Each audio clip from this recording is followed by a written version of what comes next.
My name is Caitlin Mowry, and I will be giving you an overview of Robert Frost and his poem, The Birthplace. Robert Frost was a more modern-day poet, writing with a mixture of the 19th and 20th centuries. Because Frost kept most of his poetry very modern, it is easier understood in current times. Over time, however, he started to write more abstract pieces, which was believed to be because of his changing religious beliefs and political views. Much of Robert Frost's poems were based off of his own life experiences and the different areas he had lived, mainly in New England, but also in New Hampshire and Vermont as well. He gives realistic insight to his poetry, using words with such imagery that allows us to create vivid pictures of the place settings. Robert Frost was born March 26, 1874, in San Francisco, California, and later moved to Massachusetts at age 11 after his father died of tuberculosis. During high school, Frost developed his passion for literature and writing, specifically poetry. He attended college at Dartmouth, then switched to Harvard, and eventually ended up dropping out without earning an official degree. Keeping himself busy by teaching and mending shoes, Frost worked his way up to becoming the editor of the New York newspaper, The Independent.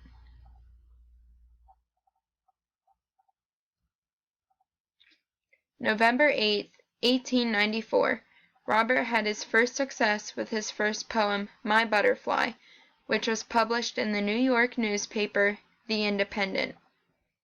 The following year, in 1895, Frost married Eleanor Miriam White, who then became one of his biggest inspirations to his poetry. Years later, after failed attempts at farming in New Hampshire, Robert and Eleanor made the move to New England, where he jump-started his career. Frost's reputation was established in 1915 when he and his wife moved back to the U.S. as he came back with 2 full-length collections of his own poetry. By the early 1920s, Frost was considered one of the most celebrated poets in all of America. Eventually, receiving more than 40 honorary degrees, he also accepted 4 Pulitzer Prizes. In 1960, Robert Frost received his final recognition award, accepting the Congressional Gold Medal. So just a little fun fact that I think is pretty cool. In 1961, Robert was honored to take the stand at President John F. Kennedy's inauguration, reciting a poem he wrote. Though at 86 years old with failing eyesight, he couldn't read the words he wrote down, so instead he started to recite a previous piece that he had wrote, The Gift Outright, which he had memorized by heart.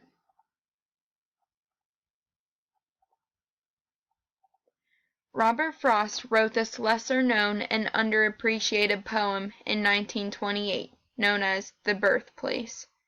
The setting of this poem takes place in the mountains around the house in which his father built when he was a child. The name is based upon this house and the memories he had growing up on the land. He speaks of there being a dozen boys and girls around, presumably his brothers and sisters. Today she wouldn't know our name. No girls, of course, has stayed the same. This states that they had fun growing up and exploring, but his sister would probably not know who he is to this day. At the end of the poem, he says, and now her lap is full of trees, meaning that the mountain he grew up in is full of wildlife, with the distant memories of what used to be. Describing the mountain that way, Frost gives us a good visual description of what this place would look like now, versus when they were young kids with lots of room to run. It was probably not all grown up the way it would be now. So why is this poem important? Well, no matter where we grew up or how we grew up, we all branch into our own beings. We leave our childhood self behind and set out on adulthood as a more complex and matured person. We get so busy with our lives that we lose contact with the ones we grew up with, in return sometimes forgetting about those people, just as Frost mentioned in the poem with his siblings. This poem is all about Robert Frost reminiscing on his birthplace. We, too, often tend to reminisce on where we grew up and the ones that were with us. More so, many of us experience such a memorable and fun childhood that we look back on and can smile about, or talk about the times that we wish we could go back and relive. We all have certain memories that fill our hearts with happiness from growing up. Exploring and learning new things as children have helped shape us into the adults we become, creating unique personalities of our own.